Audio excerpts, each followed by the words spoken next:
'cause I adore you all of the time. I'd like to. Hi guys and welcome back! It is Sunday again, which means that it is back to the 52-week illustration challenge.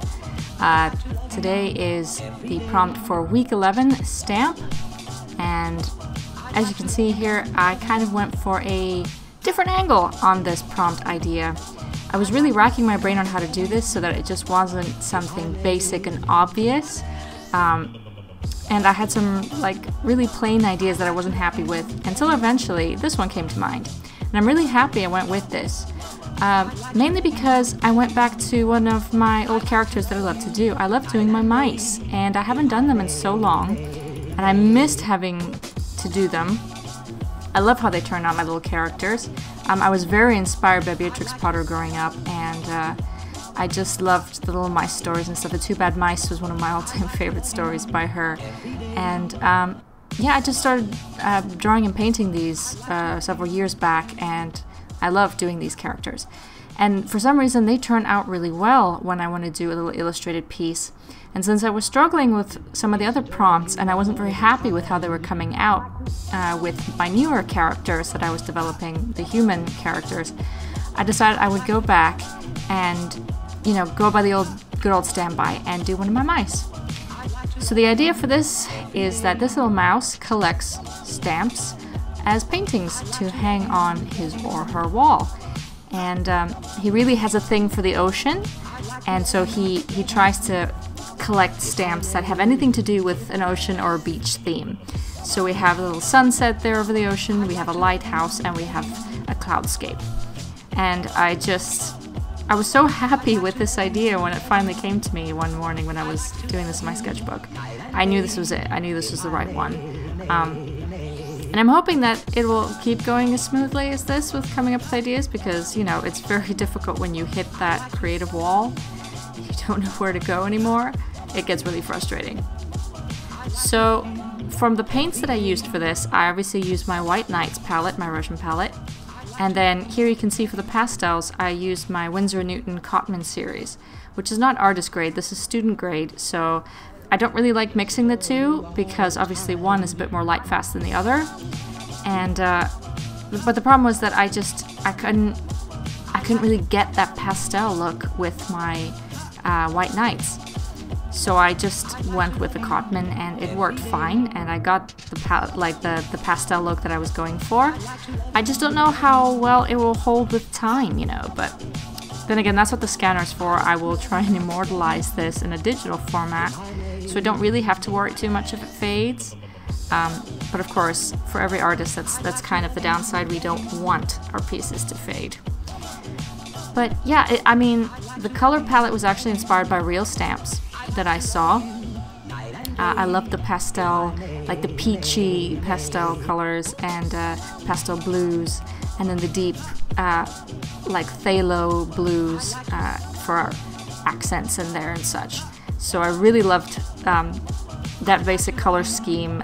It's very like vector art coloration, and I thought it worked perfectly for the scene.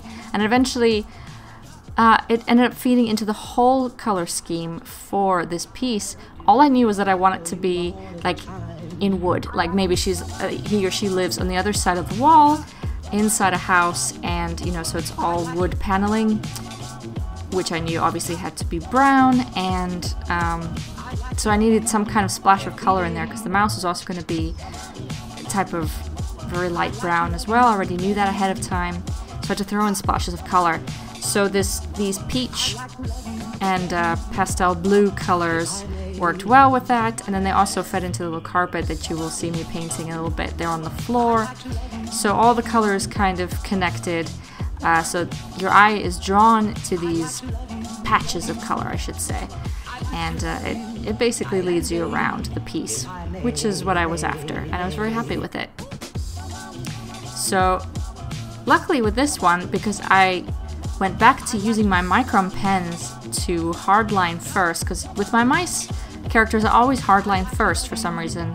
I don't know why, but instead of using my other fine liners that I've been using recently, I went back to using my Microns, which are almost completely dried out. I really need to go buy a new set. And there was no bleeding into white areas or anything like that. So it might have been the marker that caused the problems in the Erie prompt. So from now on, if I want a hard line first, I'm definitely sticking to my good old reliable Microns, which I know are waterproof and do not bleed or cause the paint to bleed. So I was so much happier with this.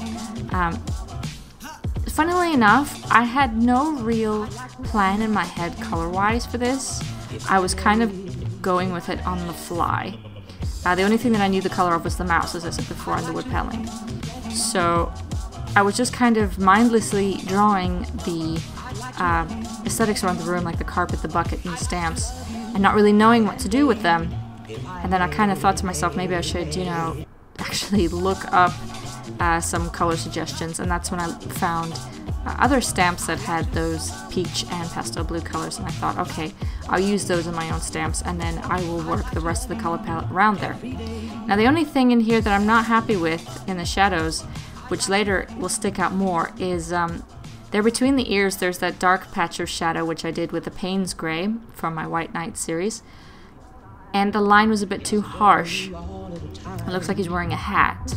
And even when I go back to paint on the individual hairs for the fur, it doesn't look right. It kind of sticks out. And the problem with the fact that I already put the fur down is that I can't go in with a wet brush and try and smooth that out, because then it will rub the hairs off. But that's my only pet peeve with this one, really. I was quite happy with it. But another thing I ended up doing off camera was doing the shadow of the mouse on the wall. I forgot to do that. I forgot to take a step back before I finished recording and take a look at it. So off camera I did the final shadow of the mouse on the wall, and then it was complete. But yeah, I'm very happy with how this one turned out, and I hope you guys have enjoyed it too. Please let me know in the comments. And I will be back next Sunday with the next prompt for week 12. So again, thank you guys so much for watching this and supporting me, and please feel free to share this anywhere you like. And remember to hit the thumbs up button, and you know, if you had the time, drop your comments down below. I always enjoy reading those. But again, thanks so much, you guys, and I hope you enjoy the rest of this video, and I will see you guys next Sunday for the next prompt. Alright guys, bye.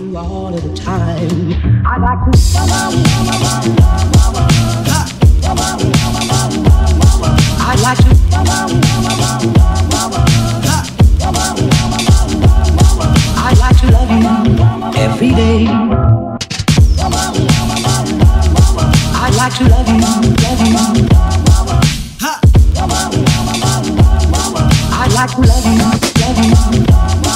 if I may, if I may. I'd like to love you, love you. I'd like to love you, love you.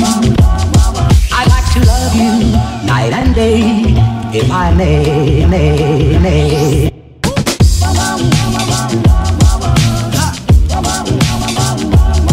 I'd like to.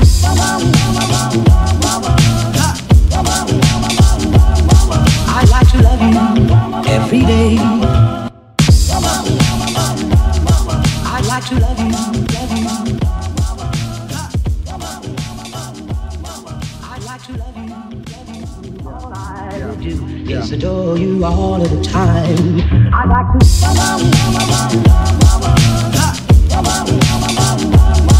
I'd like to.